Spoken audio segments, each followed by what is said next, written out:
श्री भक्तमाल में भगवान जी की माया को जीत लेने वाले भक्त महाराज रंती देव चंद्रवशी राजा दुष्यंत के वंश में संकृति नाम के एक राजा थे। राजा संकृति के दो पुत्र थे, गुरु और रंती देव। इनमें रंती देव बड़े ही न्यायशील, धर्मात्मा और दयालु थे। दूसरों की दरिद्रता देखना उनसे सहा ही नहीं जाता था। उनकी सारी संपत्ति उनने दीन दुखियों को बांट दी थी और स्वयं बड़ी कठिनता से निर्वाह करते थे। ऐसी दिशा में भी उन्हें जो कुछ मिल जाता था उसे दूसरों को दे देते थे और स्वयं भूखे ही रह जाते थे। एक बार रंती देव तथा उनके पूरे परिवार को 48 दिनों तक भोजन की तो कौन कहे, पीने को जल भी नहीं मिला। देश में घोर अकाल पड़ जाने से जल मिलना भी दुर्लभ हो गया। भूख प्यास से राजा तथा उनका परिवार सब के सब मरनासन्न हो गए। 49वें दिन कहीं से उनको घी, खीर, हलवा और जल मिला। 48 दिनों के निर्जल व्रती थे वे। उनका शरीर कांप रहा था, कंठ सूख गया था, शरीर में उठने की शक्ति नहीं थी।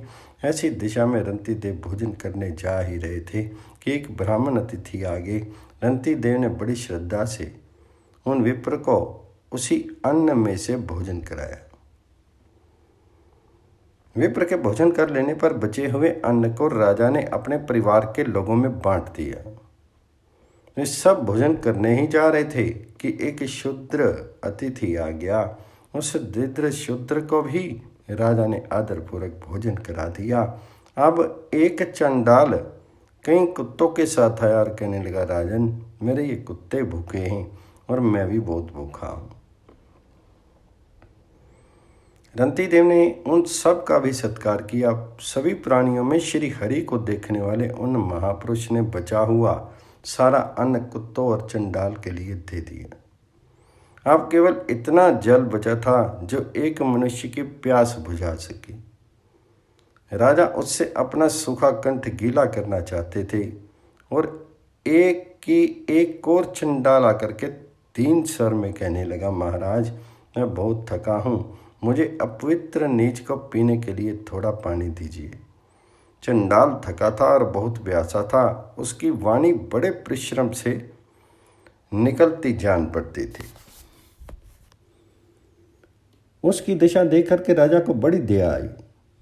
स्वयं प्यास के मारे मरनासन रहने पर भी परम दयालु राजा रंती देव ने वह जल आदर एवं प्रसन्नता के साथ चंडाल को पिला दिया। भक्तों की कामना पूर्ण करने वाले त्रिभुवन के स्वामी ब्रह्मा, विष्णु और महेश ही रंती देव की परीक्षा के लिए इन रूपों में आए थे। राजा का धैर्य देख करके वे प्रकट हो गए। राजा ने उनको प्रणाम किया, उनका पूजन किया।